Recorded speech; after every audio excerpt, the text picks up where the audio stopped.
À 23 heures locales, les armes devraient se taire au Yémen. Ce serait le début de 5 jours d'accalmie pour acheminer l'aide humanitaire à une population victime d'un conflit meurtrier.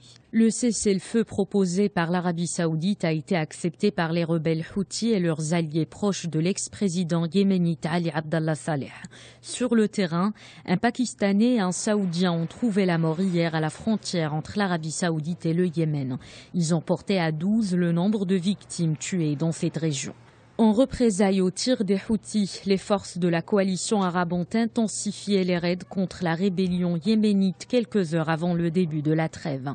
Selon les habitants de plusieurs régions du pays, ces raids sont les plus violents depuis le début du conflit. Dans le sud du Yémen, 7 raids consécutifs ont été menés contre des rebelles qui se sont rassemblés autour de la ville de Ataq.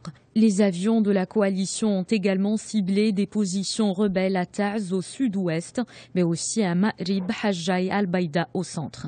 Un sommet des pays du Golfe avec les États-Unis débutera demain. Au menu des discussions, la lutte contre le terrorisme, la sécurité maritime et la cybersécurité. La crise au Yémen est aussi à l'ordre du jour.